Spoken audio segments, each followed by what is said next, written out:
NFL Week 12 betting market outlook live from New York City.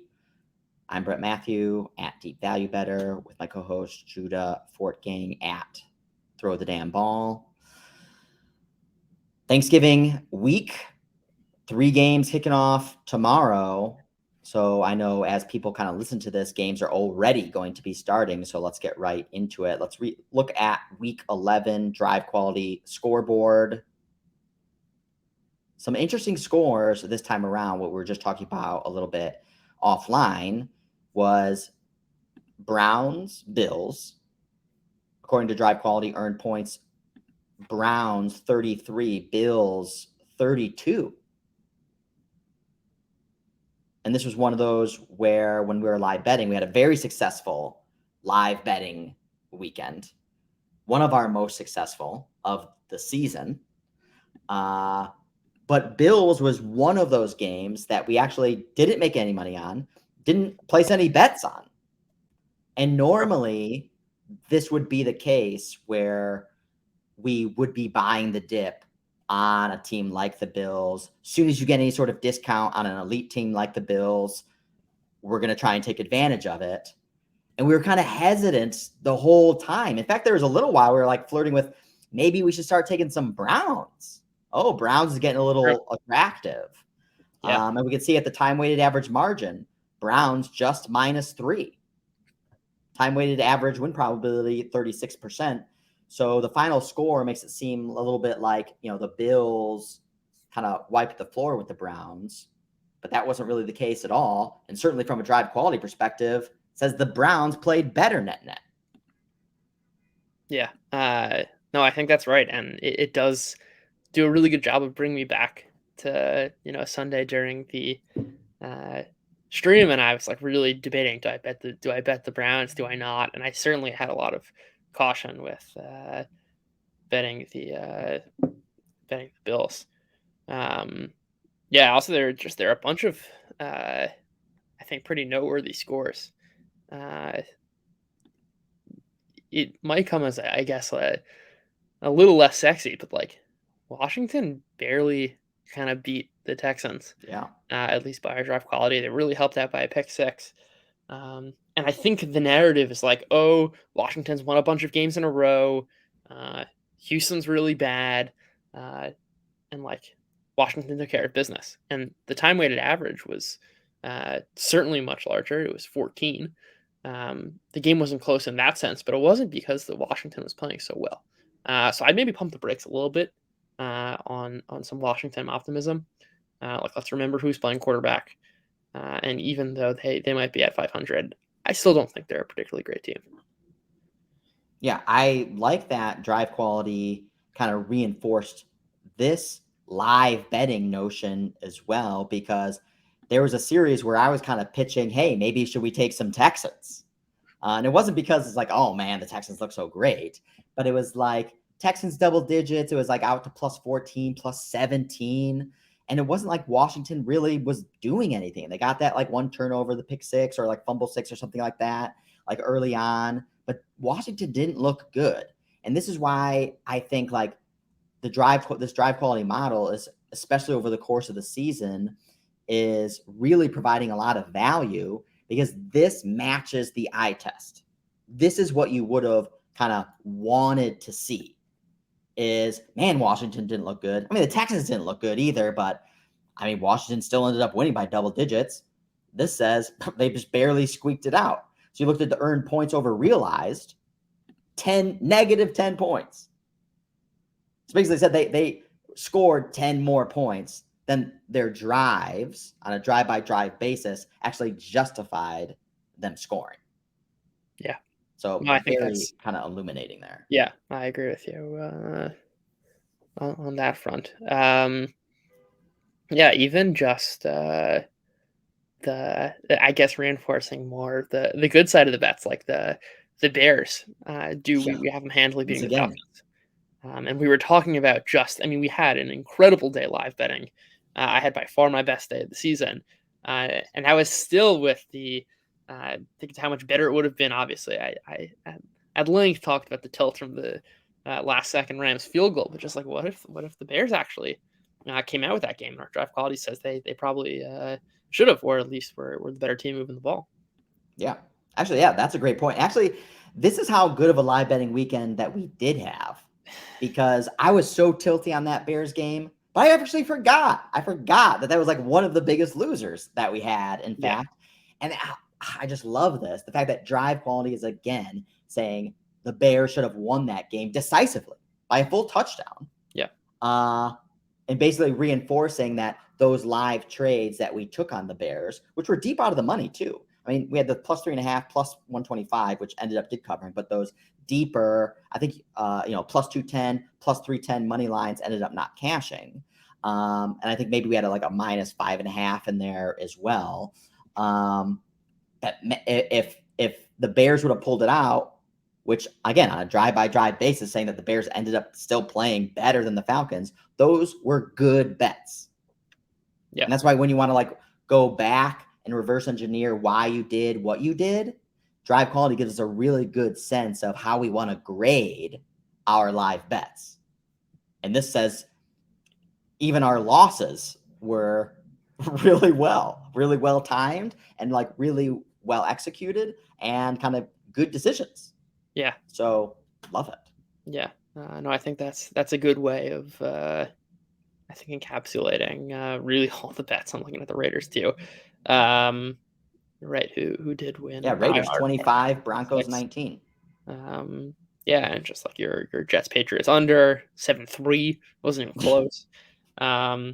The last note I'll make, I think, on this, aside from our bets, also Eagles. I was about to say the Eagles, just from a football perspective, and another interesting discrepancy in the time weighted average versus like earned points, where we have it as 72% of the game that the Colts were leading, but like the Eagles were still by far the better team. And I think this is, more so, people are really selling the Eagles. I just love like the total short-term vision, just like totally captured by the moment, where for 9 weeks, everyone was saying, oh, the Eagles are, the top team in the NFC. They're kind of like maybe a step below the Bills and Chiefs, but they're in their own tier. And now all of a sudden it's like, no, Niners and Cowboys. Cowboys won by 40. It's like, have we totally lost sight of the big picture here? Like, are we just going to ignore the 9 weeks because like they put in a couple stinkers, as if teams don't put in stinkers all the time, as if we didn't like talk about that this matchup could actually be particularly tricky.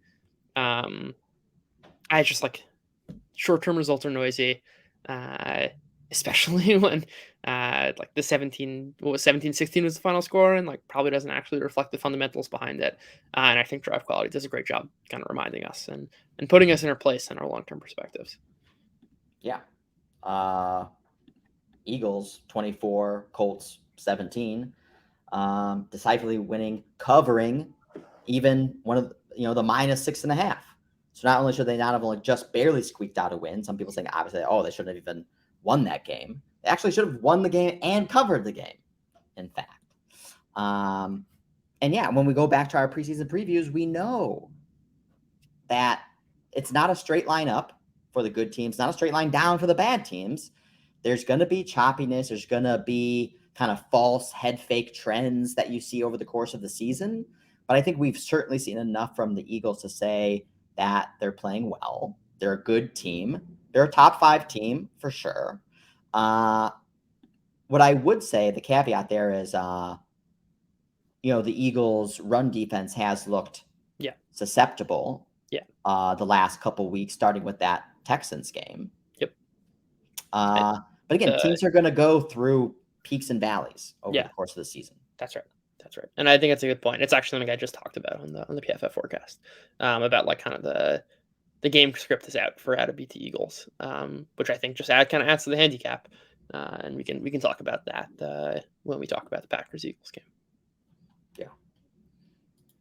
All right, let's go to our Week 12 consensus industry analyst market power rankings. Looking at the power rankings from ESPN, PFF, 538, Football Outsiders, and InPredict. Equal weighting those power rankings and giving us a general sense of how the market writ large is evaluating these teams. So we look at the top 5. Chiefs number 1, Bills number 2, Cowboys up 2 spots to number 3, Eagles down a spot to 4, Ravens down a spot to 5. And then to round out the top 10, you have Niners, Bengals, Bucs, Dolphins, and the Titans sneaking in to the top 10. And the Vikings falling out of the top 10, down 2 spots to number 11. Anything stick out to you here, Judah? From the top 10, no. I think it maybe just reinforced the point about the Eagles. That like even though the steam is certainly pushing down the Eagles, I think just a bunch of the models that we like have here and a bunch of these media companies have kind of suggested the Eagles are probably still rightfully in the top 5. I mean, the Bengals also, I think, a team that's really getting pushed down, and our drive quality certainly has them as one of the best teams in the NFL. And I think this power ranking is right. The only thing I'll add is that like you're looking at the top 10 and it's pretty weak. You can poke holes into basically all these teams. Yeah. Which I think kind of points to the picture of where the NFL is at right now. And kind of looking into who's going to be Super Bowl contenders. It's an interesting year. It really is. Yeah, and I think when we look at the standard deviation, so essentially looking at how much disagreement is there across industry analysts, the higher the number, the more disagreement, the lower the number, the more agreement. And we can see there's generally agreement of kind of the top 5, top 6 teams. There's general agreement over the bottom 3 teams. And then in between, there's a bunch of high numbers, 4s, 5s, 6s, 7s, 8s. So that's saying 8. That means on average, industry analysts disagree where that team should be ranked by 8 spots. So massive deviation there. And we can look at like the usual suspects.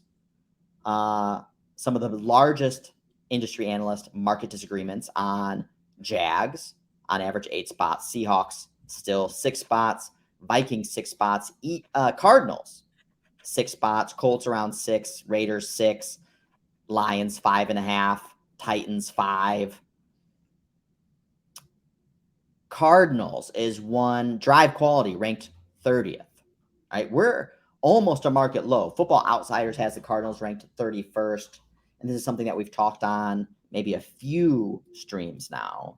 Is kind of disappointed by the fact that we bet the Eagles so much this year.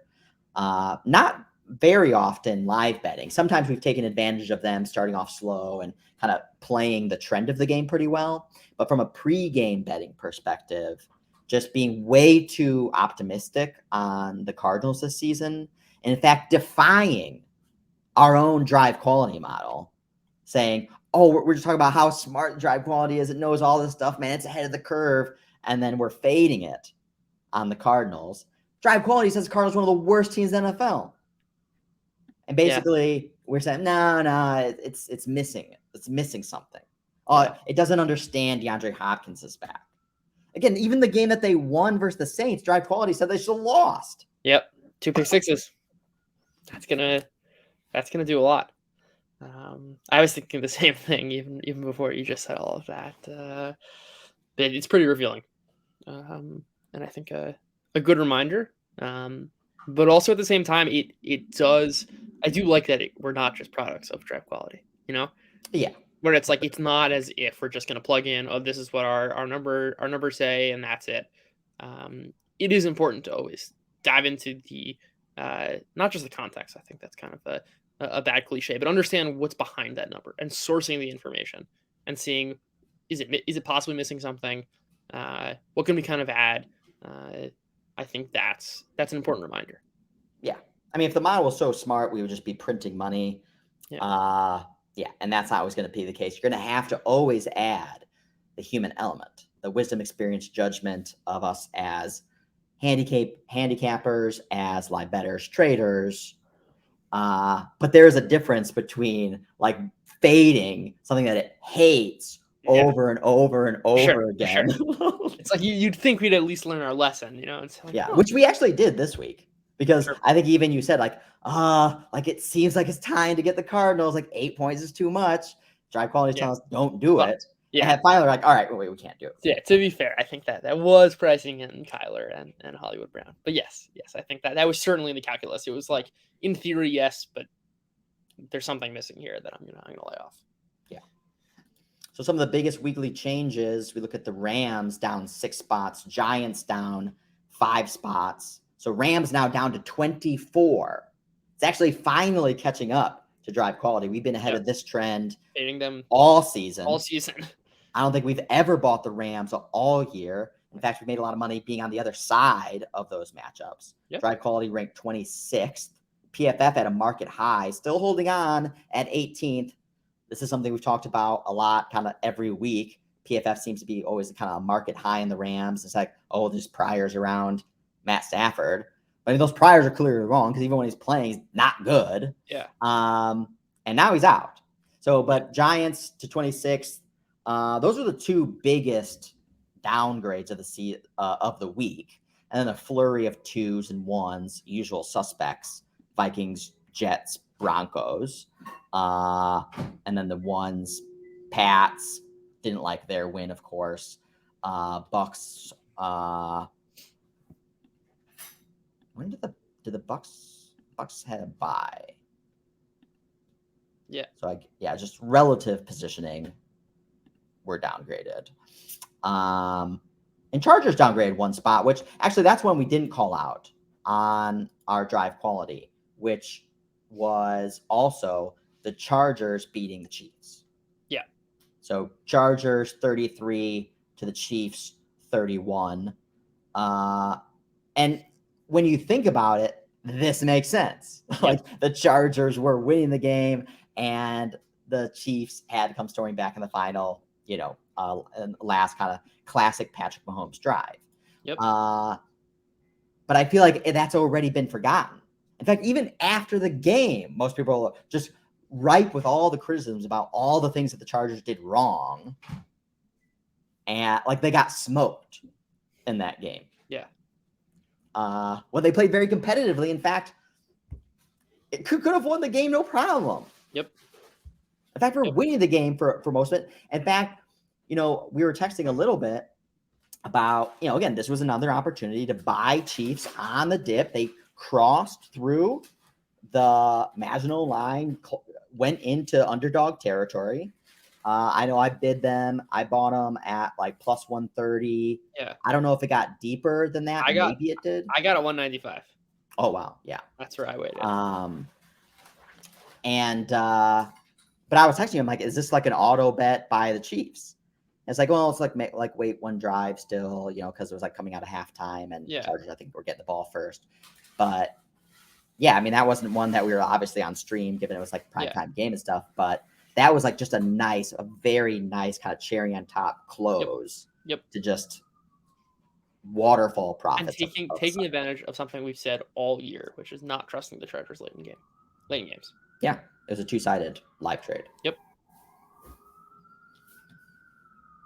This is the other thing that actually what makes live betting so profitable, just so much better, is, when we were trying to build some SGPs for this Chiefs Chargers game, one of the things we really liked was leaning into like Tony props. Yeah.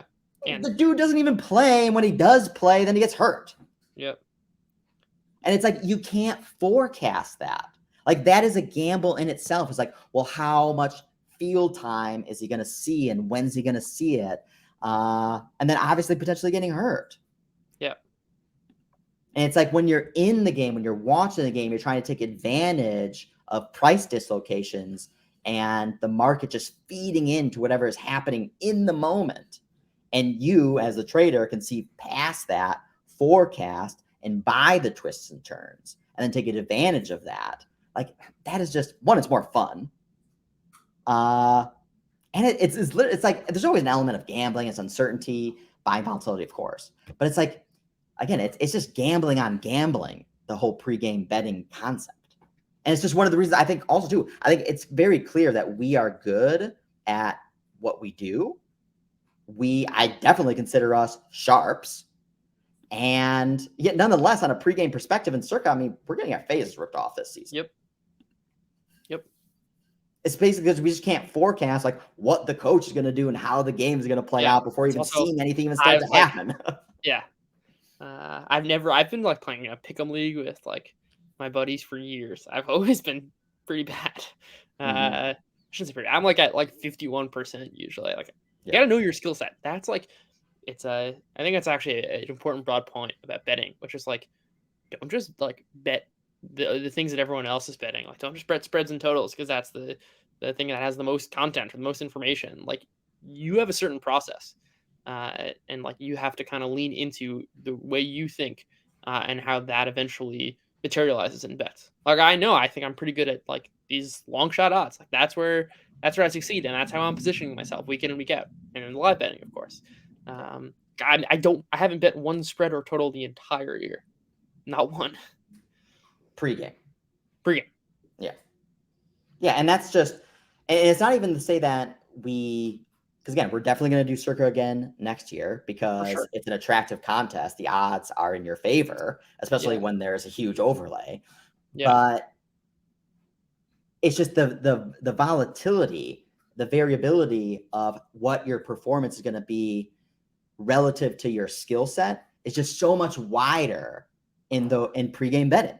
And that's why you can see people who are good at this, people who dedicate their lives to this. This is their day job. Have bad seasons, go 44%. Like to me, like how can that even be possible? Yeah. It's like, it's because the skill is just a smaller portion of the overall calculus about predicting performance in pregame betting. In live betting, skill is a much bigger proportion of the overall calculus of actually predicting, performance. And that's why, I mean, I just can't wait for betting to continue to get more and more popular. Markets continue to get more and more liquid, more and more options come available to us. Because I know, again, we're not always going to have weekends like we had this past weekend. In fact, the previous two ones were like, they're like, okay, like pretty good. And I think maybe 2 or 3 weekends ago, maybe it was like 2 weeks ago. It was like, for me, I know it was like basically flat, like spent all day trading and basically didn't make anything. So there's not every weekend's going to be good, but if we keep having really good weekends, I mean, that is when we're going to start, I imagine, going to have less options at our disposal over time because books are going to basically take the keys away from us. I hope not. All right, let's go into NFL Week 12, especially start off with the games that are kicking off in about 14 hours from now. Ooh. Bills, Lions. And actually, I'm going to have to be up early tomorrow because tomorrow's Thanksgiving. Normally going into the Sunday or the kickoff, like I'm waking up like 5 minutes before. I'm like drinking a coffee for the very first time. Like, Judah, what happened so far? Like, how did the lines change? Who's playing? Where are they playing? But tomorrow, here, this is 6th Ave behind me. And so we're having people over tomorrow. Macy's Day Parade. It's going to be happening right behind me. Oh. So I'm going to have to. We need parades every Sunday to. Yeah, I know. Get you up in the morning. Yeah. I can organize. Yeah, I'm definitely going to try and make a better effort of this next season, being in a better position to get to bed earlier on Saturday nights. All right, Bills, Lions. Bills -9.5 in Detroit. Obviously, the Lions, classic Thanksgiving team. Do it every single year. It's usually versus the Bears. In fact, that's when I actually do enjoy the Thanksgiving games. I mean, I always enjoy them, but I do have a special kind of interest because it's usually Lions, Bears being my team. And no Bears this Thanksgiving. This was at 10.5. Now creeping through that 10. Obviously, the Lions been playing better as late. Lions were not upgraded by the market on a week-to-week basis. Still 29th, in fact. ESPN has them at 20th. Football Outsiders at a market high at 16th. But the Lions are getting healthier. Is Jameson Williams finally going to make an appearance? Maybe not this week, but maybe next week. Yeah. I know DJ Chark is supposed to be coming back. Yeah, he played last week. He was eased into snaps. They have weapons at their disposal. Yeah. And I think pretty quietly, the Bills' defense has really struggled, especially on pass defense. And I don't know if Greg Russo will be back for this one, but like they in the past couple of weeks have like a bottom 5 pass defense by EPA. And like we know the Lions can score on offense. Yeah. With that said, the defense is so horrendous. They're going to be missing Jeff Okudah, who's been the one corner who's been serviceable. I don't even know how to pronounce his name. I think it's Armani Owarye. Is the single worst cornerback by a metric I've built. Successful coverage over expected, along with Arjun. And just like your standard PFF grade, he is the single worst cornerback.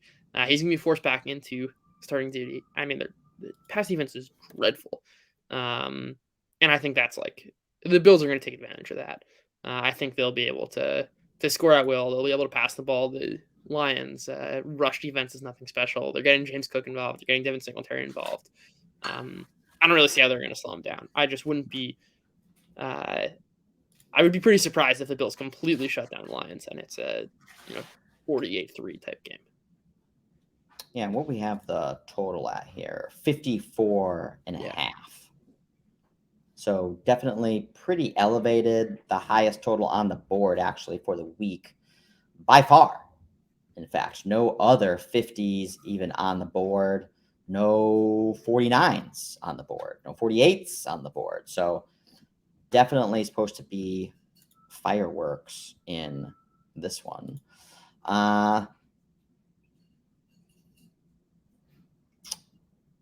Yeah, I don't feel strongly about it from a pregame perspective. Yeah. I think it was very critical, probably going through the 10. Yeah, I've got one bet. Yeah, I've got one bet. I like a Josh Allen 274 passing yards. Maybe even. Is this an SGP? This is an SGP. This is the really what I'm leaning into. Pre-games because it's only available pre-game. Just give me a Bills minus 6.5.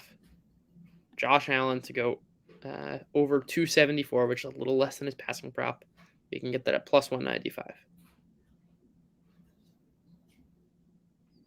And why? So you think you want to go under Allen because you think that?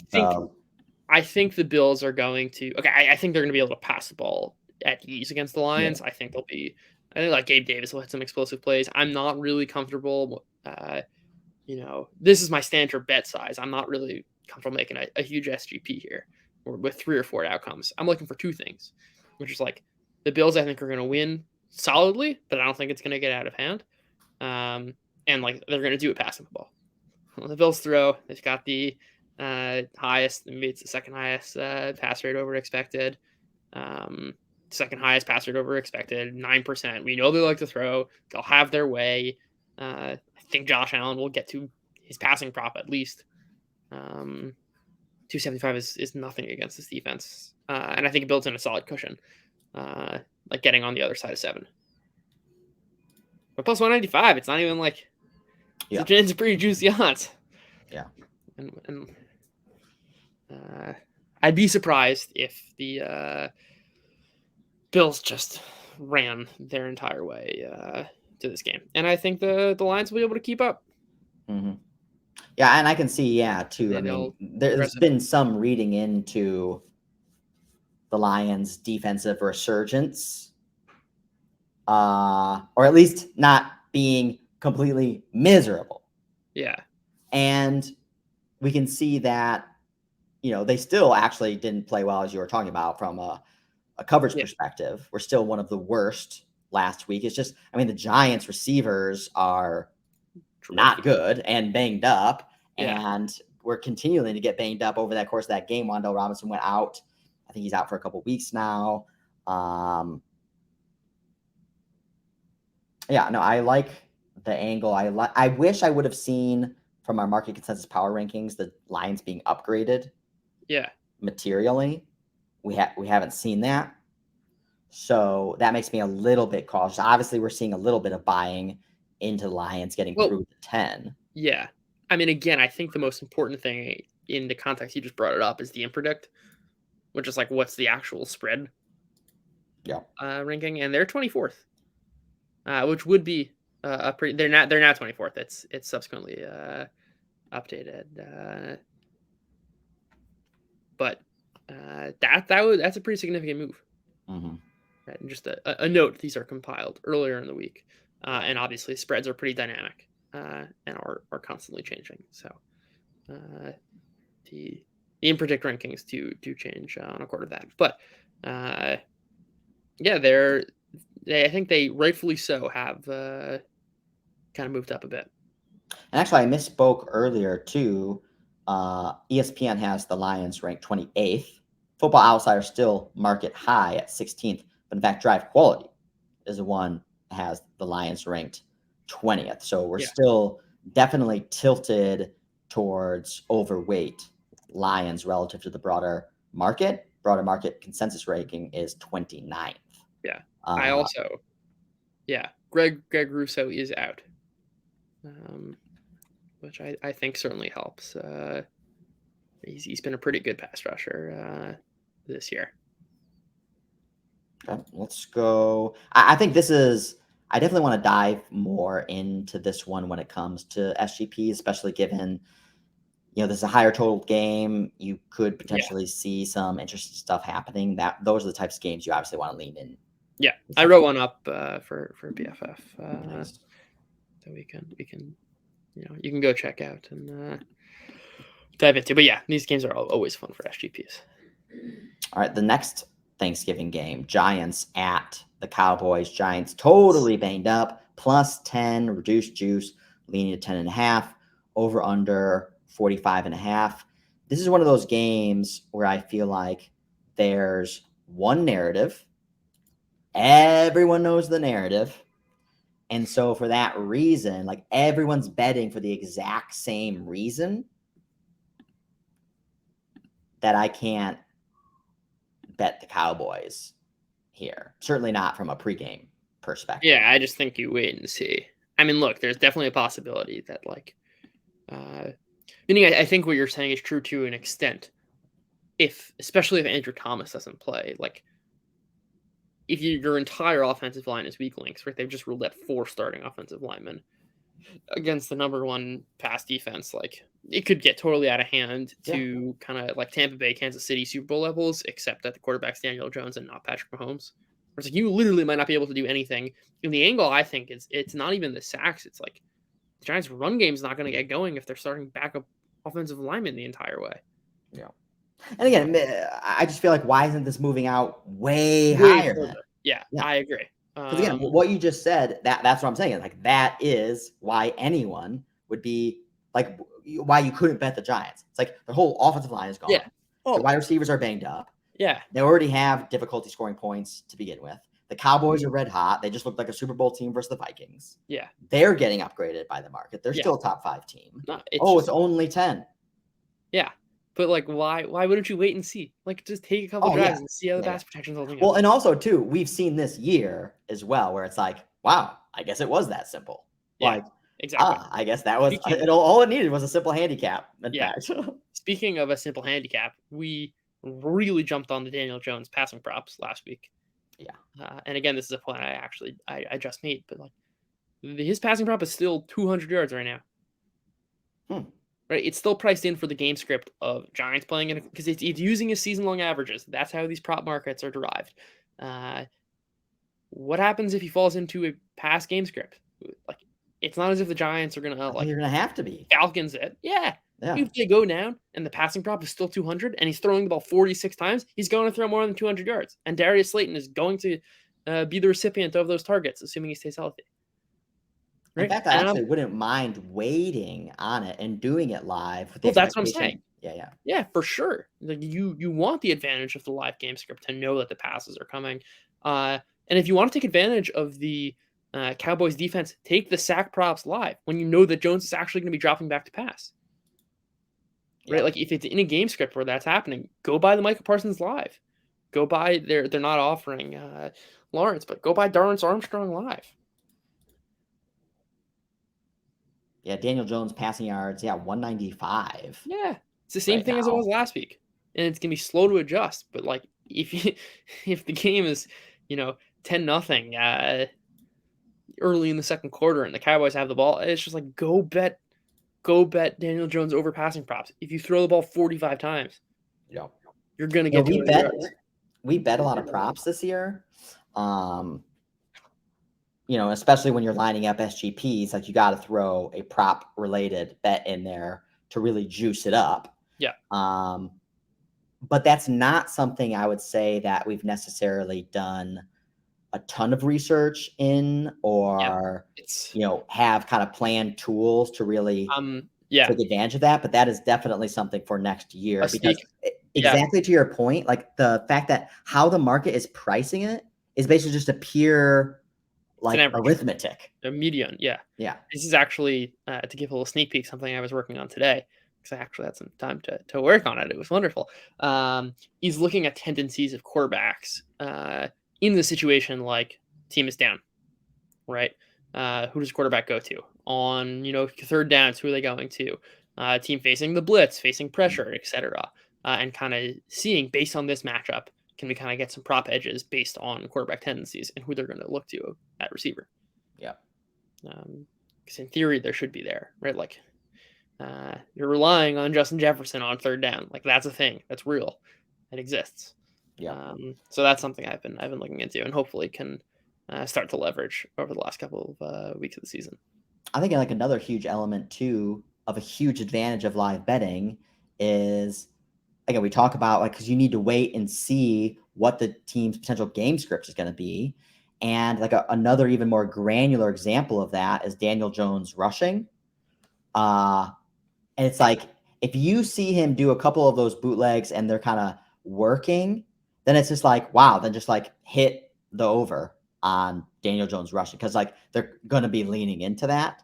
And it's like those types of things, like you don't know if that's part of the game plan.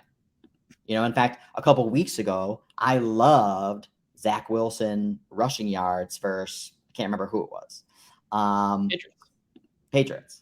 Because it was like right after like a couple of teams, like Lamar Jackson did it, Justin Fields did it. And my pregame prognostication was that the Jets would try to exploit that potential weakness of the Patriots. And they didn't. And they didn't even try. So like I had to bet the fact that that was even part of their game plan. And then even if it was part of their game plan, that he would actually then still be able to execute and actually get over the yards. It's a compounded bet. Worst possible. And also the odds aren't compounded. It wasn't like plus 400, and that's why you also made a great call when we were live betting that was I went to go look at his live odds. His over under rushing was like 2.5 yards, which is basically just like, is he going to rush even once? Yeah. And it was like, at this point in time, you're like, no, don't take it because it's not part of the game script. Yeah. Like you thought it was going to be a part of the game script. It wasn't part of the game script. So it's over. Like the bet is dead. Like now if he gets it, it's just like random luckiness. But the handicap was wrong. And so don't try to now force that issue. I think it's some of the great elements of live betting. Yeah. The common thread and theme is just like live betting allows for more information. And that's kind of crucial as a bettor. Yeah. And it especially rewards those who are adept at deciphering kind of what's going on in the game. And again, have the moxie, patience, discipline in order to be able to forecast how things are going to potentially play out, of course. Yeah. All right. Patriots, Vikings, Patriots +3 juiced, over under 42. Vikings, Darashaw's out. I think their quarterbacks are now banged up pretty materially. edging towards that 2.5, but still hanging at 3 on DraftKings. I think I don't know. I don't know. Yep, that's my reaction. I want to say Patriots, but then I feel like am I kind of like late? Like obviously everyone kind of hates the Vikings now, but actually the thing is when we look at the market power rankings, they weren't really downgraded that much even. No, but they I were mean, you hear like a lot high of to begin negative with. sentiment. Yeah, they were They very were never high. that high to begin with. Yeah, I think I'm mostly with you on the. I'm certainly not playing anything pregame. The one angle I'd have is like Minnesota has been really good scripted. This was true last week, by the way. They failed, I think, a fourth down deep in territory and like kicked the field goal in their opening drive. But like they were moving the ball well on their first 2 drives. I think like that's a time to bet the game under. If the total kind of gets to 45, 46, 47 away from 42. That's only the only angle I'll be like thinking of to play. But it's just like an ugly game. You don't know what the Patriots like. You don't know what you're going to get with the Patriots. You don't know what you're going to get with Mac Jones. Yeah. I don't know. Yeah, and this one's late in the day. Could put everyone to bed. Yeah. This is the closer of the evening after everyone's already stuffed.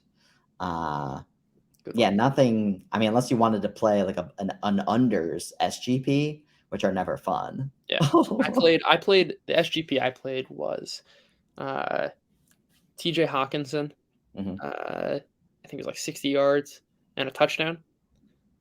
Just kind of playing the matchups there and like I'm not necessarily buying into the like Bill Belichick takes away your number one option, blah blah blah. Like the Patriots have been really good against receivers. Kirk Cousins has given TJ Hawkinson 9, 10, and 9 targets. They allow a bunch of touchdowns in the red zone. I think that's structural.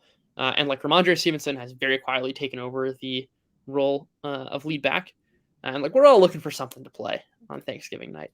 And I took a touchdown and his receiving yards.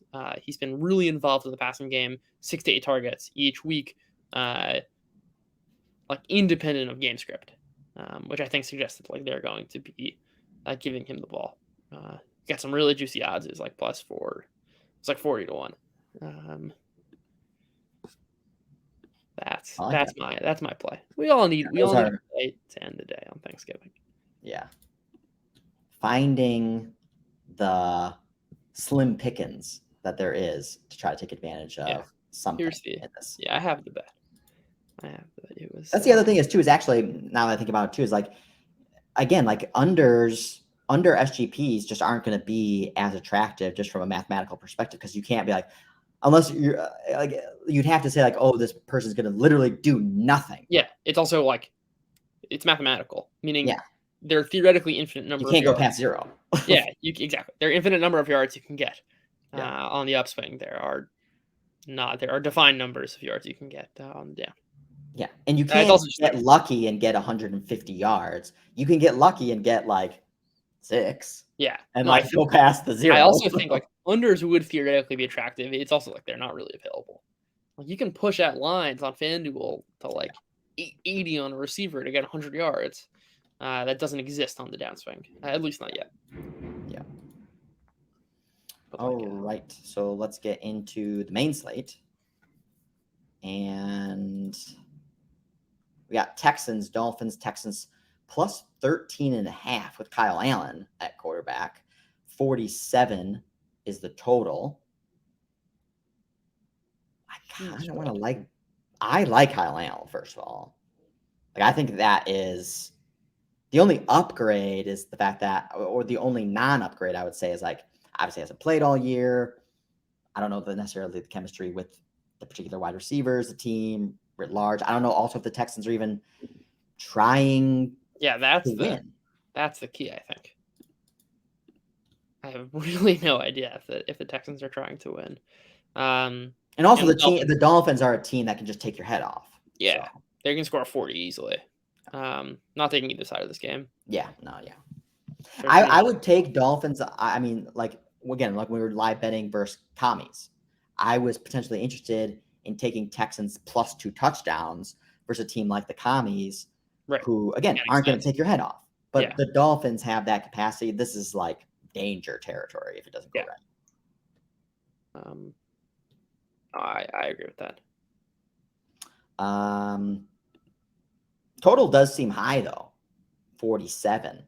I mean, unless the Dolphins are going to score all of them. Well, I And think we that. know, Yeah. we know the Dolphins though have put in games throughout. In fact, we've been a little bit hesitant from time to time. Again, we've like leaned into SGPs and stuff like that because the odds are insane without even necessarily thinking that they might score a lot of points. But it's just like it skews like, well, if that game script does play out, then this is definitely going to hit. Yeah. But the Dolphins have put in clunkers also. And do they really want to show a lot of playbook versus the Texans as 2 touchdown favorites? Like Tua's already been injury prone, got himself in bad positions.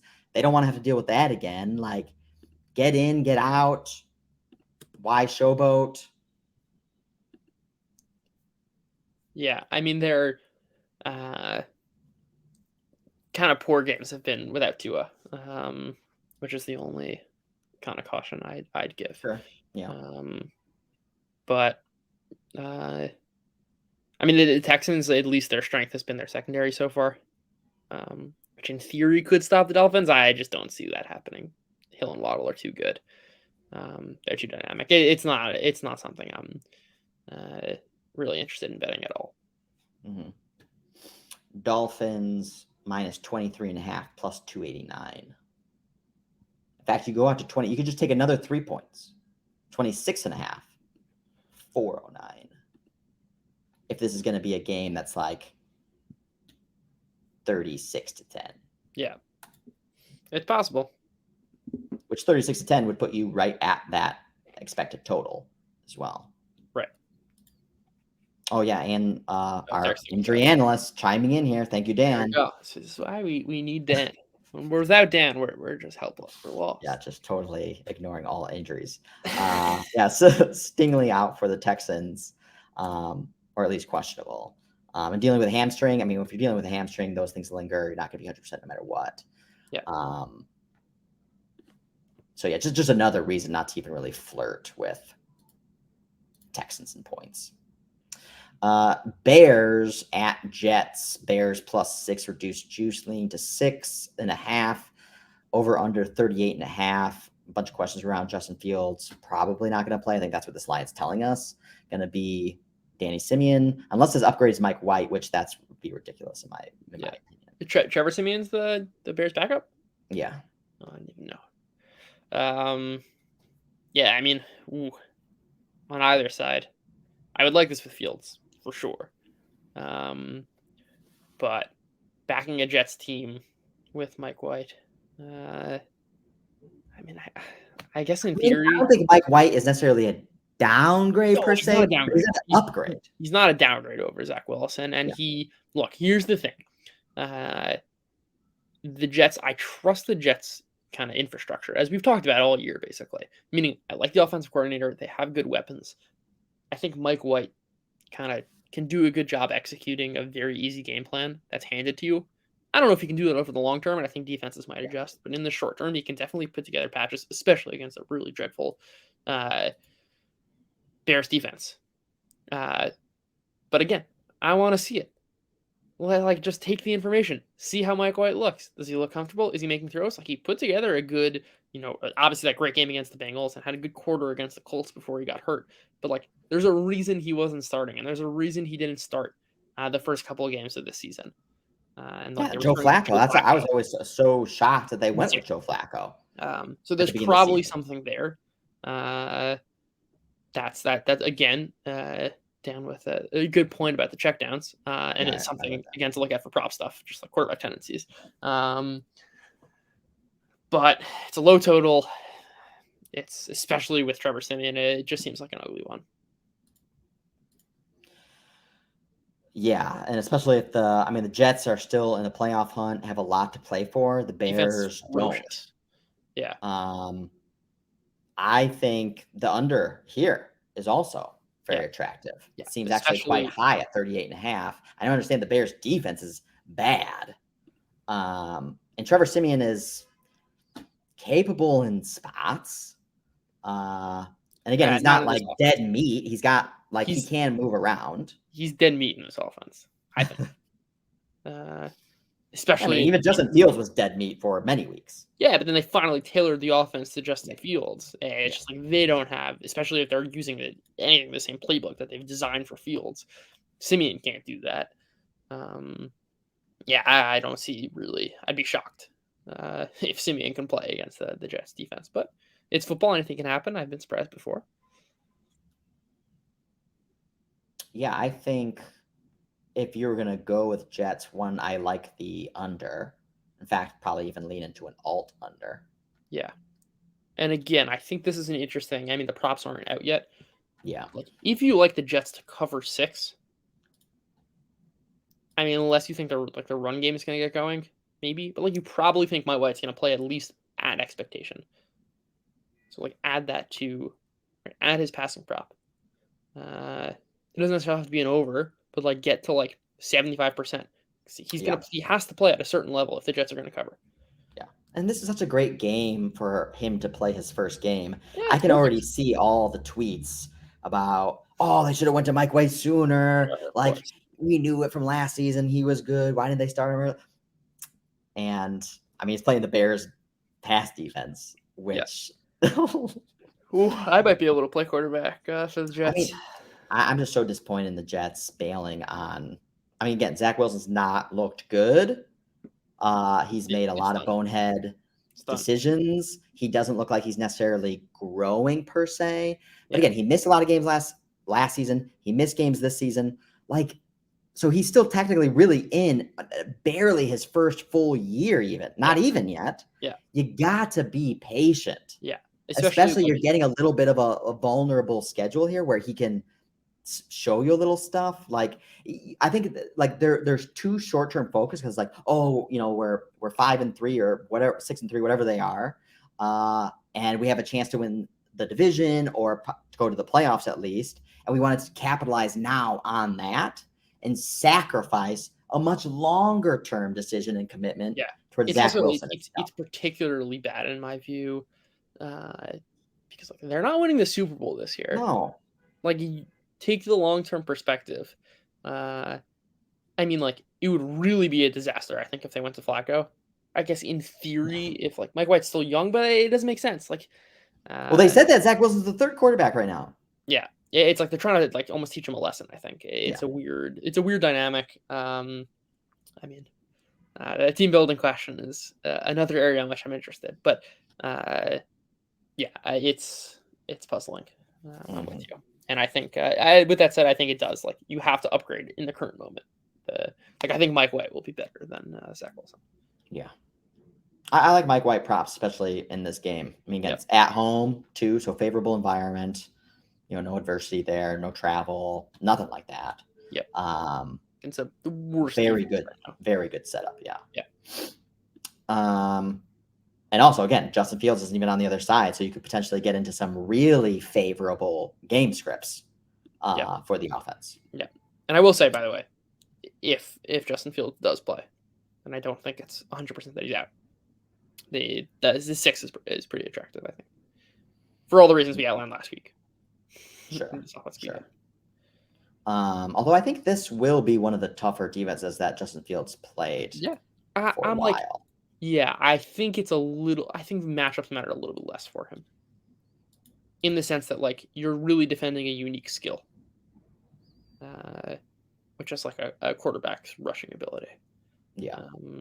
And I don't know if that necessarily translates to the way we traditionally evaluate defenses. Sure. But we'll see. And look, we don't even know if he's going to scramble.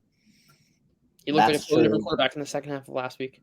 Yeah, that's true too. Actually, that's a really good point. In fact, I would actually say if he does come back and then the line moves accordingly, that would be a buy the dip on the Jets. Yeah, I'm with you.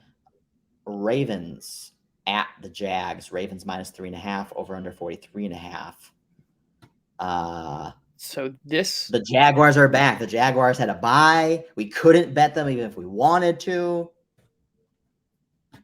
Now what? I like the Jags. You like the Jags? I like the Jags. Yeah, you always like the selling the Ravens. I will especially add, Yeah, the line I think did move a little bit because Lamar Jackson missed practice today with a hip injury. They say he's going to play. Hip injury is concerning. Maybe it's watching too much hockey and seeing too many players' careers really get derailed by hip stuff. But yeah, I mean, I'm a little bit cautious betting the Jags only because I I don't don't think think you need to Tanner say can why. pucker. I just like think there's something that I'm missing here. But the Ravens offense has looked bad. We've said it all along, especially with Rashad Bateman, that this team is really lacking in weapons.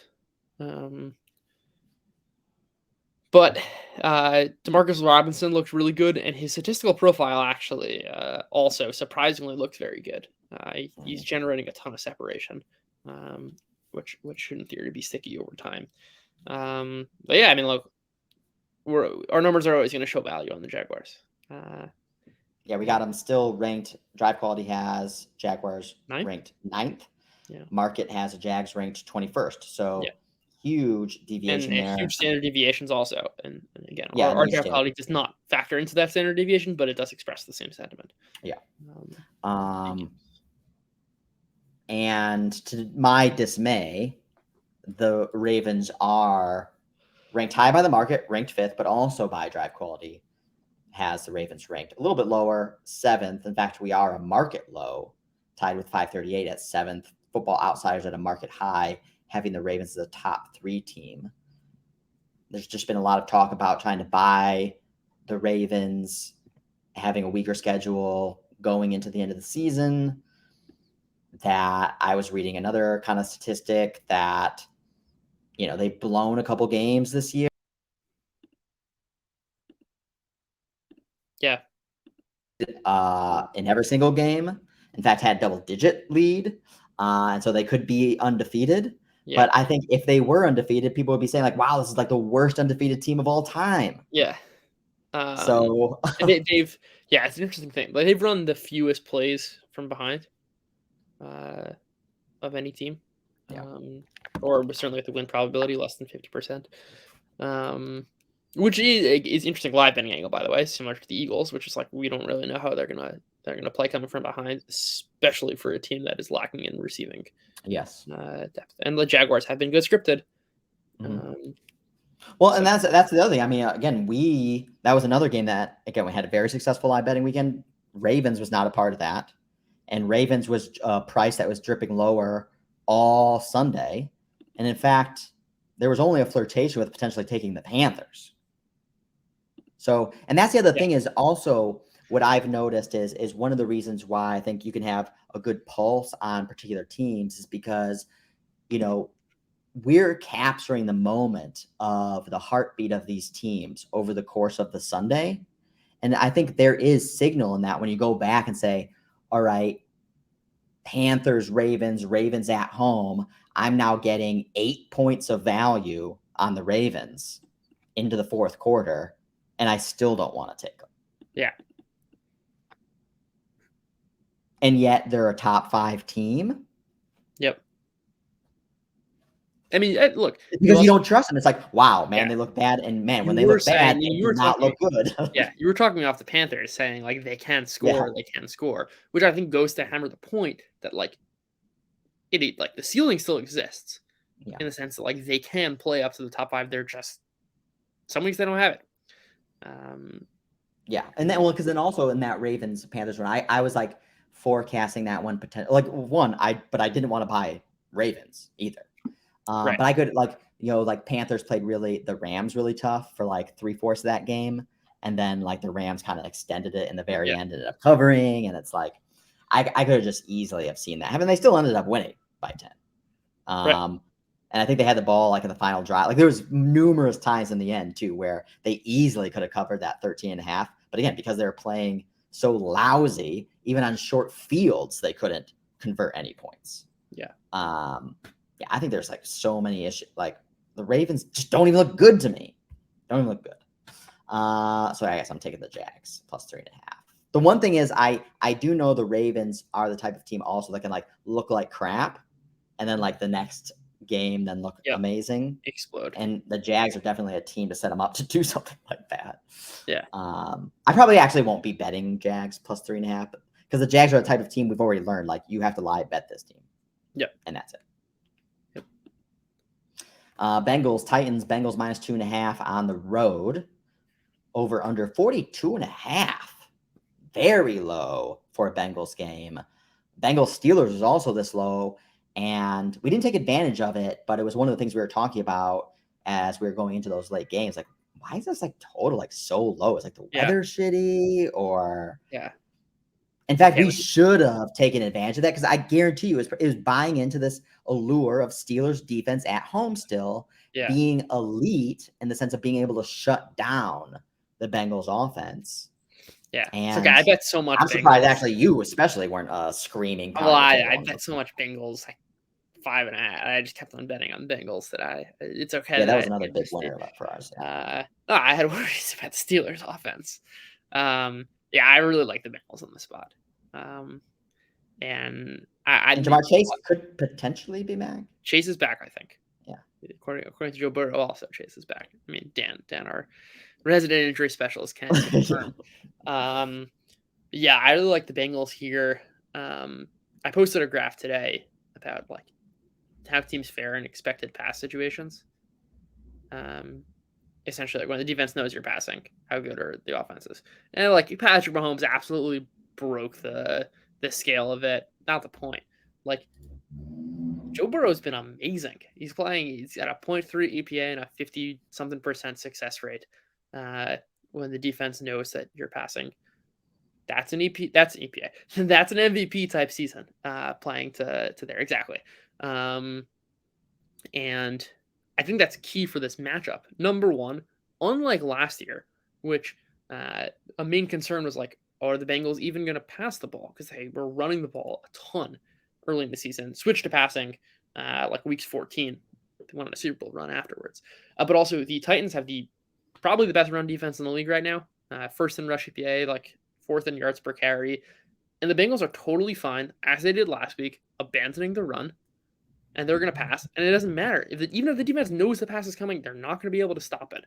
The Titans defense does not in the slightest scare me, especially with Joe Burrow having all of his weapons back. And Titans are dealing with their own injuries as well. They are. And like the interior pressure narrative, I don't think makes sense on two fronts. Number one, like Ted Karras and Alex Kappa on the interior have actually been pretty good in pass blocking. And again, this is something we talked about early in the season. It's something we talked about in the off-season preview. Like a team like the Bengals, who had such turnover on the offensive line, it's going to take time to build chemistry. Like when you don't have that continuity factor, you kind of need weeks to build up. And I think their like offensive line is going to get better as the game goes along. I think it's almost the perfect matchup for the Bengals. The Titans do not have the wide receivers, I don't think, to take advantage of the areas where the Bengals are weak. And like our draft Golly's been saying, the Bengals are a superior team. On offense, like we have the Bengals, the fourth best unit. The Titans is the 21st. I just outlined why I think like the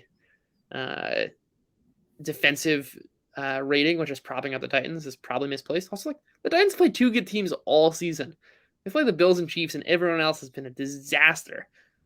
They haven't been tested at all. I really like the Bengals. Yeah, especially under the field goal, which I'm actually surprised that it's still hanging around there. It's they're juiced. But even still, I think this is, I mean, like we talked about also with talking about the market consensus power rankings, this is the Titans now sneaking into the top 10. I think that's the first time we've seen that all season. 538 has them fourth. Yep. PFF has them seventh. PFF has been hotter on the Titans this season, been ahead of the curve there. Football Outsiders has them as 12th. Again, even Drive Quality still has them 13th. So I mean, we've been hot on Bengals for sure. Drive Quality has Bengals ranked third. Absolutely. And we're a market high there. Yeah. And you can be sure I'll be running back the same bet I made last week of Bengals alt and Joe Burrow passing. Yeah. Just like the Bengals are going to win through the passing game. Like Joe Mixon, even Joe Mixon's out. Like, who cares? They're going to pass the ball, and they're fine to do it. And I think they'll succeed. And Perrine filled in perfectly fine. The other thing is, like, again, doing those SGPs and just throwing in one kind of high conviction prop, especially with a relatively short money Yeah. line like this. Yeah. I did the Bengals and T. Higgins over, Yeah. or it was Joe Burrow over Yeah. 299. That pushed it out to plus 400. Yeah. I got plus 800 on a bet that I hedged off it, but only didn't cash on the last second touchdown. Plus 800. That's huge odds. And again, I want to emphasize, actually, this is important. It's not just like throwing in a high conviction prop. It's understanding and sourcing. If the Bengals are going to do X, what has to also happen? Which is like, the Bengals are winning not because of their run game. If they're going to win, if they're going to extend, it's going to be because Joe Burrow is passing the ball. There's like the 10% chance of like a weird thing happening in the run game or like turnovers doing the job. You get like a kick return touchdown. Fine, I'll lose those bets. But like knowing and understanding the team tendencies and kind of how you like build the story of how the Bengals win by 9.5. It's going to happen through Joe Burrow, and the market and the sportsbooks are not calculating that. Right? It's like it's a simple odds calculation. Plus 130 and minus 110 spits out a certain result. And I don't think the correlations are perfect there. Yeah. I mean, that's one of the best advantages of those SGPs is essentially trying to put together correlated plays that all will come together if a particular narrative plays out. And if the narrative doesn't, again, if the narrative plays out, then it's jackpot scenario. Yeah. If the scenario doesn't play out, you lose a unit. Big deal. Yep. Exactly. Just like any other bet. Asymmetric odds. Again and again, asymmetric risk. Falcons plus 4.5 at Washington over under 41. Another pretty low total, even low for 2022. I have one word. Yeah. Yuck. Yeah. I mean, I would have to probably take the Falcons here. Yeah. Though, at 4.5. I mean, again, it's going back to what I said earlier about the Commanders' love. I think it's misplaced. I think it's a good Circa pick. I think we should definitely consider them for Circa. But I don't want to put my money on the Falcons. No thanks. Yeah. This is 1-2. What time is it? It's early afternoon. Yeah, this is probably going to be one of those games that we probably kind of ignore. Yeah. Unless something really special pops up. Broncos minus 1.5 at the Panthers, led by Sam Darnold. Uh-oh. Over there's still time to cash out your bet. Well, I mean, again, I posted today that I bet the Panthers to win. To cash out. I bet the Panthers to win the NFC South plus 4,000. All right, they're three. First of all, I mean, again, 4,000 is mispriced. They're 3-1 in the division.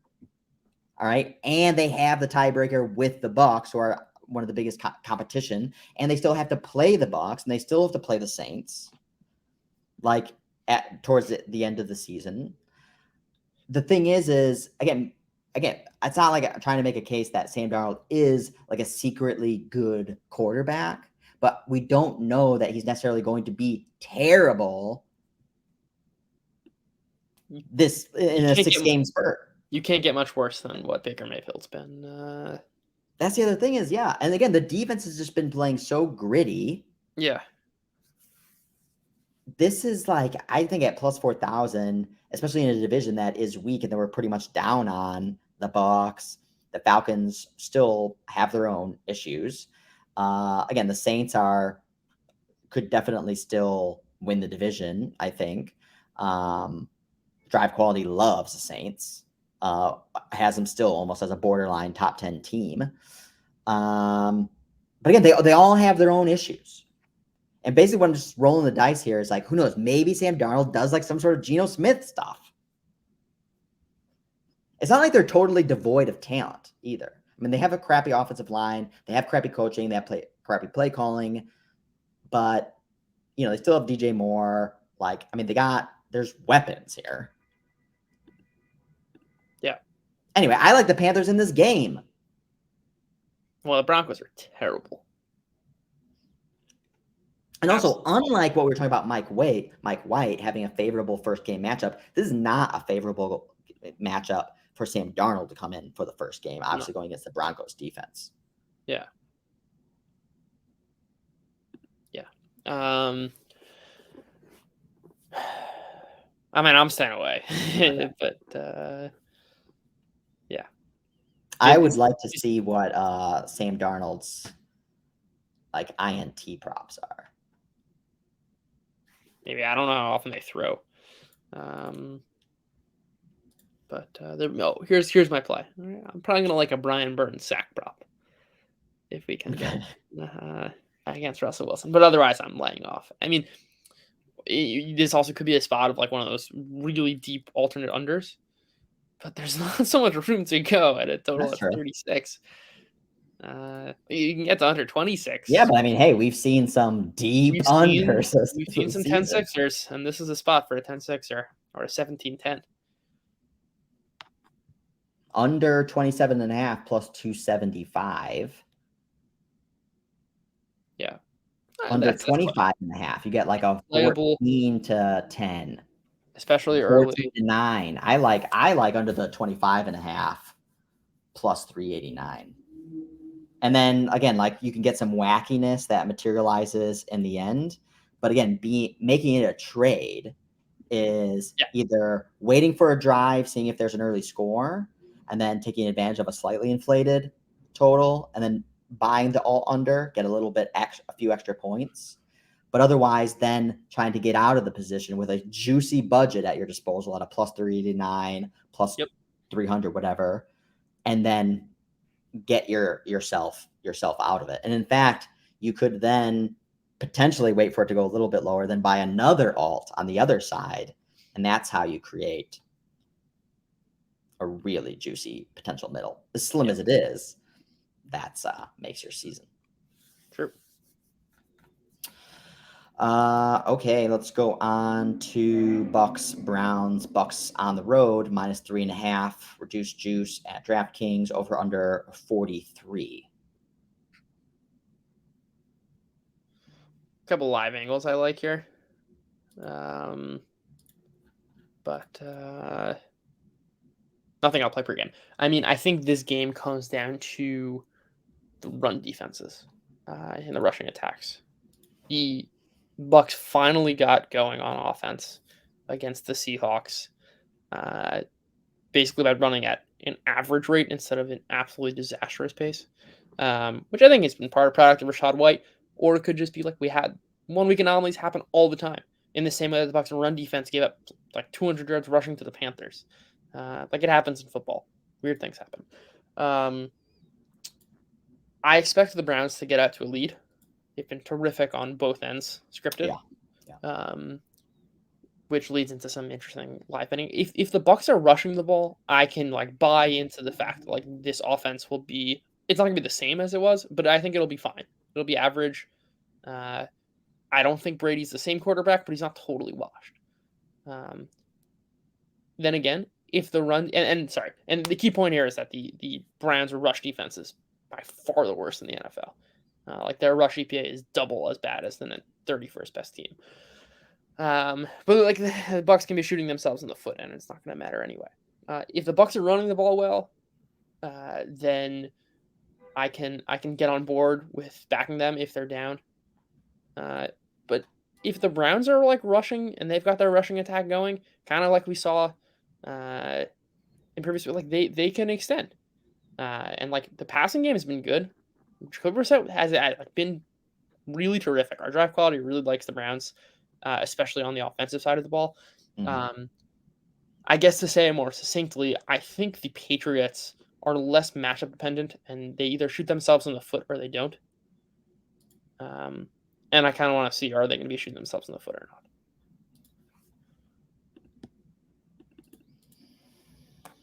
Yes, compared to the Browns, for sure. Yeah, on a relative basis. I think one of the things that I was leaning potentially towards the Bucs on this as well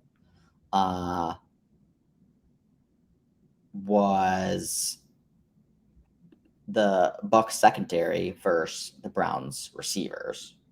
I think is a potential matchup edge. And then also we know that the Bucs have difficulty getting separation. I think according to like the perfectly covered plays, like Bucs are pretty down there. But the Browns are also really bad at coverage on the other side, because we know it's, you're talking about how it's an offense and defensive element.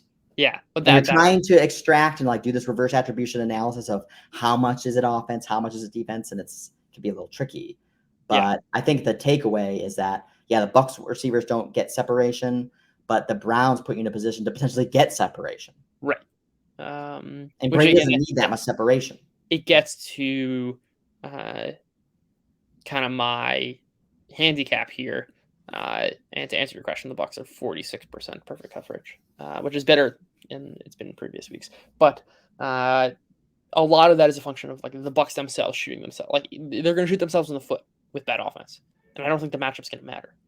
It is kind of a give and take, but I think when like you go more towards the extremes, like the Bucs, I think the matchups actually matter less. But again, and I think this 3.5 is going to be very attractive to a lot of bettors out there that want to fade the Bucs. We want to fade the Bucs. Absolutely. But I don't think this is, I think this is. I think it's a live spot. It's a team that's so matchup driven. Let's see the matchups play out. Let's get that extra information before we bet. Yeah. I like that one. I definitely want to watch. Oh, this is an early game, actually, too. This is going to be one I will be closely monitoring. I think there's going to be a lot to learn here, too. I just want to see, too, if there is any trend reversal, growth, develop of chemistry, I don't know what, with the Bucs. Yeah. Cleaning up their gameplay, better offensive line play. I don't know.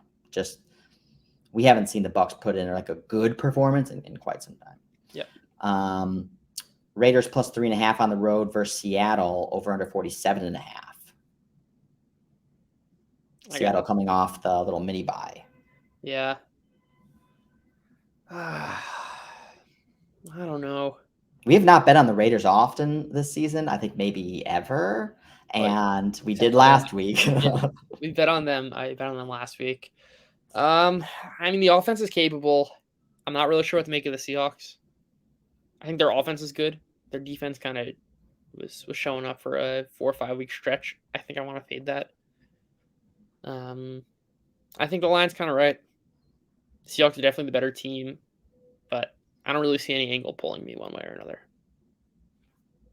Yeah, I would say I probably lean Seahawks here. I think there's nothing that changed the broader macro betting perspective of how we evaluate the Raiders from last week's game. It's more just a consequence of Broncos and how that game was playing out. I mean, we saw the Raiders be able to move the ball. They just weren't scoring points, and the line blew out. And so we took advantage of it. But it wasn't even going into that game that we like love the Raiders. Oh, let's look for opportunity to get the Raiders. It just happened to be that's what happened. And there was a market dislocation to take advantage of. But they're still super banged up. And now they're coming off versus a team that is still hot, got a little humbled overseas versus the Bucs. But I think it's time to buy back on Seattle. Yeah, I hear that. I can get behind it. Chargers -3 at Arizona +3. I'm surprised this has not moved out farther, because this was one every once in a while I'll look at the look ahead lines and make a bet. In this case, bet the Chargers on the look ahead at -2.5. And I'm like, man, now I next look at this, it's probably gonna be like 6. And it's 3. Yeah. I know Kyler Murray's coming back, but there's tons of people talking about how Kyler Murray not coming back was an upgrade. Yeah, I don't know about that. But there was people saying that, like respected bettors saying that. Yeah. They, I think, are wrong. It's a bad take. Like I'm the authority doesn't mean much to me if I think the substance isn't great.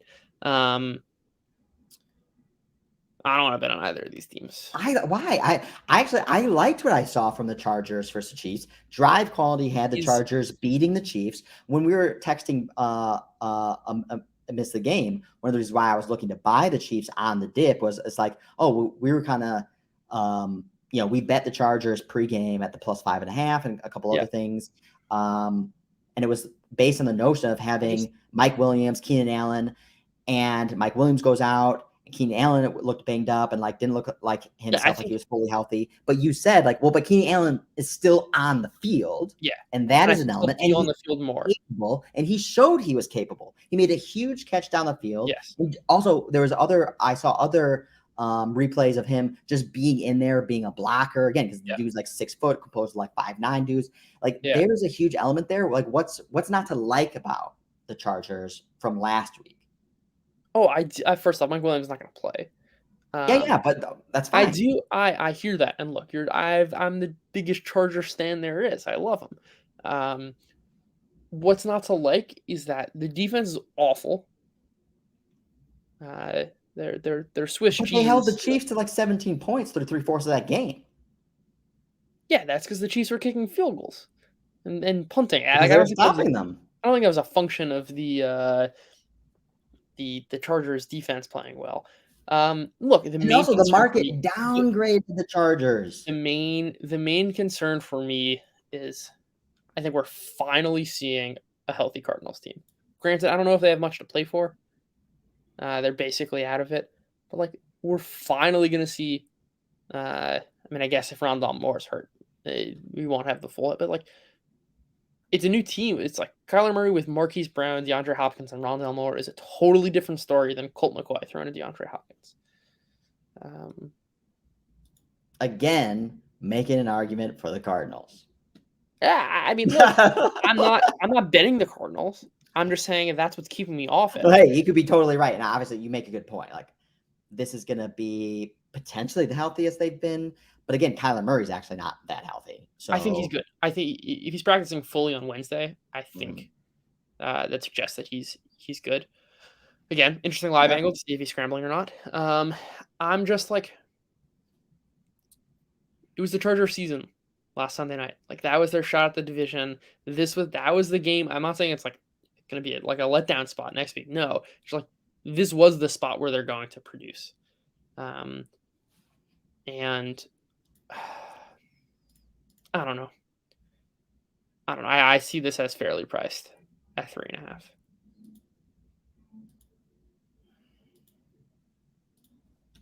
Yeah.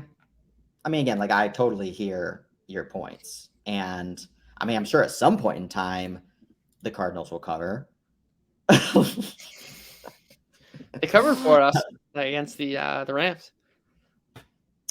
Yes, that's true. That's true. But again, that was more so that was a Rams sell, of course. Yeah. It's been the most profitable. Maybe I'm late here again because the thing is again, I am not often making a case for the Chargers.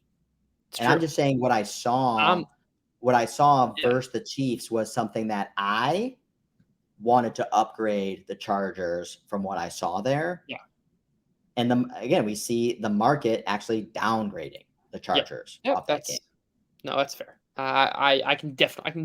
And there's a lot of heat on Staley too. He needs if he wants to keep it up. They're already talking about he's gone. I don't trust Staley. I don't trust either of these coaches. That's why I don't like it. Yeah, but at least there's bad coaching on the other side too. True.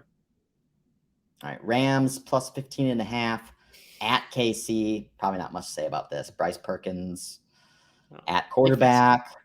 If it's John Wolford, I'll maybe move the line a bit with the Chiefs. There's not much to say though. Yeah, because again, I don't even know if playing a Chiefs alt is necessarily that attractive. Because, again, why? Why? Yeah, they're not going to be putting in their A game. There's no reason to. No, again, unless it's the Raiders, from the last couple of years. Yeah. The Chiefs don't really blow teams out of the water. Yeah. Even when they're bad. Yeah, look, that's true. I think the argument against that is that I think it's especially true if it's John Wolford. Bryce Perkins can run the ball, and he in theory can move the ball. They have to score them 10 or 17 points, not 3.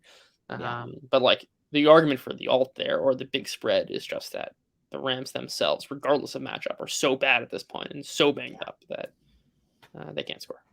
Yeah. If I was going to take an alt, actually, I'd probably take the Rams. Like just hoping for like a sleepwalking game by the Chiefs. And the Rams definitely have a lot to play for. I hope you're not betting on Perkins and the like Rams plus 7.5, 217. Nah, I mean, that's not right. First of all, I mean, if the Chiefs go down and score a touchdown, it's going to move out to 20. Yeah. So, but okay, that's better said. Is live. If I used to see any pulse out of the Rams, and the Chiefs go down, like especially if it's score, like all right, Chiefs like all right, let's push this game out, and then get comfortable, and then cruise control, like Pacheco, just run Pacheco, run like I don't know, some 4th-string running back. And I see at least any pulse out of the Rams. Can Perkins, yeah, if it is Perkins, is he moving around the court? Like, can he make a couple of decent throws? Like, I'll bet Rams plus 20. I'll bet Rams plus 20. Yeah. Okay. I mean, I just... I don't it's also it's like one of the late afternoon games, so there's not going to be a lot of other action. So Saints at the Niners, Saints plus 9.5, over under 43. I mean, I like the Saints. Conviction. Why? I just think, I mean, this is like 3 points off. I feel like it should be like 6.5. It should be under a touchdown. I agree with you. There's always been a Shanahan tax. Like one of my favorite, I guess, little bits is like, I think the playoff run, where like Raheem Mostert was running for 200 yards, is just like stamped into everyone's brain. That like Kyle Shanahan is this run genius. Where do you think they rank in rush EPA?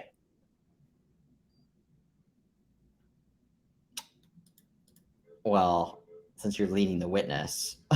Yeah, but I could be leading the witness in multiple. Outside the top 10. They're 19th. Mm-hmm. They're 19th. Man, I actually want to check now last year where they were. All right, let's take a guess where they were last year. And I'm not leading you because I have no idea where it's going to say. I think they were probably still outside the top 10. They were 9th. Negative EPA, for what it's worth. Like the Galaxy brand take that like Kyle Shanahan is this run genius, I think has like everything to do with a couple of games that are sticking in people's minds. Yeah, high profile. Plays way too conservative. I think he does a great job getting the ball to his receivers in space, and he has terrific yak guys, and the personnel fits the scheme wonderfully, and they can be good. I just like they run the ball too much, and they're generally way too conservative, and that's going to allow teams to stay in games. I want to see how healthy the D line is. They were missing a couple pieces against the Cardinals, and Andy Dalton, as we've shown, very sensitive to pressure. Yeah. If he's got clean pockets, though, he can move the ball. Chris Olave is a legit number 1 receiver that you can get open. He's a beast. That I think they can totally stick around. And I like I think it's a rarity, actually, the type of game we saw Monday night. Which, by the way, looks a little different if DeAndre Hopkins doesn't get called for a taunting penalty. Like the game could be tied at halftime. I don't see. There's a lot of love, and I don't think that the Niners are the type of team I'm comfortable betting on to extend. Especially like the Saints' run defense has been good for 4 years now. Yeah, and also this is the first week that I feel like I've seen uniform love for the Niners, and I just, I mean. But there's still a lot of parity in this league, and I don't think the Niners are in an echelon of Bills, Chiefs. And again, there's always like matchup specific things, so you could say like if they play the Eagles, so if they would lose the Eagles, then they're worse than the Eagles. Like, again, that's matchup dependent type argument. But I would like on average rather bet on the Eagles than the Niners. does So put us in that's the like, majority, which I love. yeah. I'm All right, curious. Packers 6.5. Reduced juice at the aforementioned Philadelphia Eagles, over under 46.5. Sunday Night Football. I mean, if the Packers are still as bad as drive quality says that they are, which is 27th, clear market low. Market consensus ranking is 12th. The next best closest to the drive quality ranking is 17th by 538. If that's right, then I mean this is Eagles all day. Yeah. Maybe it's Eagles all day anyway. So here's the case against that and why I'm holding off pregame. Right, what's the script to beat the Eagles? We've seen 3 weeks now. Run against them. Yeah. Run against them, play slow. And the Packers want to do that. That's exactly what the Packers want to do. And I think the key stat is the rushing success rate, right? Because like EPA very valuable in understanding the run game as a whole. But if the game plan is rush successfully, often stack 5-yard runs against each other, Packers are the 4th in rush EPA. I think we want to see, are they executing? First of all, are they trying this game plan? Which in theory they should, and they've been doing it regardless of the matchup. So you'd think it stays, but who knows? And 2, like, are they succeeding at all? Because I do think the Packers can play exactly that style of game, which is the recipe to beat the Eagles. But then again, like they've been bad, and like fundamentals matter. And like if the Eagles jump out to a lead and they play from ahead, which is where they've been at their best, I want no part of the Packers. Yeah, I can see that. This is definitely probably a game that's probably a little bit more better suited to bet live, see how it's playing out. And if that kind of same script does happen, again, Eagles get 2-touchdown lead at some point early in the first half, and the Packers don't abandon the run game, so want to continue to push that script, kind of like they did versus the Bills, then I would definitely be a buyer of the Packers plus double digits in a similar type scenario. Yeah. Also, if this total blows out due to some early scoring, I would definitely like under. That's the other thing with the Packers is if they execute that game plan, the under is firmly in total. Yeah. Because they're going to run 8-9 minute drives. Yeah. And by the way, it wouldn't be surprising to see the Eagles try and run on the Packers. Mm-hmm. And kind of try and milk the clock like the Titans did last week. Yeah. All right, Monday Night Football, the closer, Steelers plus 2.5 at Matt Ryan and the Colts coming off an impressive game versus the Eagles. You kicked off our game trade live betting session, having a feeling in your stomach, some Sunday morning clarity that the Colts were going to put in a tough game and probably slow down the Eagles, disrupt kind of the Eagles' intended game script for that game. That's exactly what happened. Colts went all the way out to, I think, like 75% win probability for that game. Came down to the final last drive for the Eagles. We had some Eagles exposure that we took late in that game. We didn't chase early, which was good. And it's pretty much exactly due to your premonition right off the bat, was to stay patient on that game. And so we got some attractive Eagles exposure, and they were able to bring it home and cash some tickets. Is there any signal in that performance from the Colts? Maybe. I don't think so. Again, our drive quality scoreboard has the Eagles winning this game firmly. I think the signal is they're definitely better than Sam Ehlinger Colts.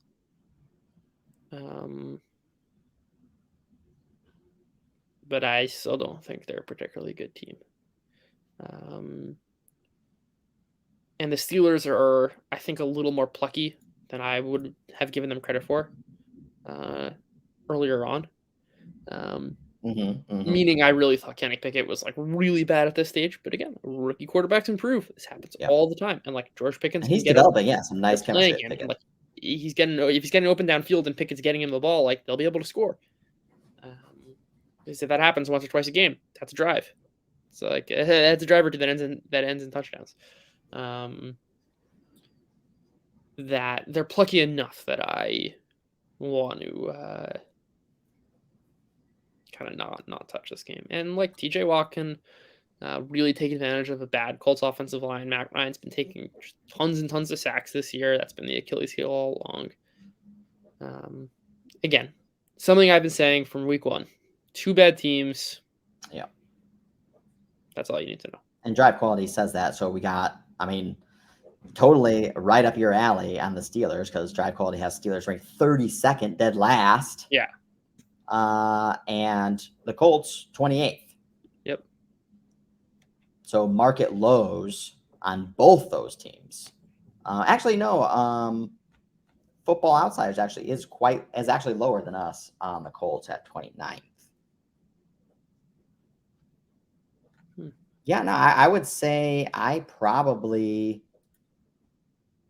really like taking Steelers at home, but this is now on the road. Probably like, the Colts -2.5. Again, they stifled the Eagles for still 3/4 of that game. Just couldn't put the nail in the coffin, but they were, very close. Even though drive quality again says that they definitively lost, it was still, again, they hung tough still. Yep. This total also looks high. I was gonna say the alt-under definitely in play for two bad offenses, and I think a Pittsburgh defense that can take advantage of the Colts, and the Colts defense is legit good. Yep. All right, that closes our NFL Week 12 betting market outlook. Thanks everyone for listening and for joining. We'll be live trading again on Sunday. Game Trade, come join us, live bet with us, share some ideas, provide constructive criticism. We love, brainstorming as it's all going on. Again, the bigger kind of eyes across the board, I think the better. Definitely throwing out trade ideas, having us capitalize on them. Yeah. Tons of fun. When Arjun came through last week with Josh Jacobs, we're getting this week in, week out. Yeah. Exactly. All right. We'll see you next week. Happy Thanksgiving, everyone. And that's closing bell.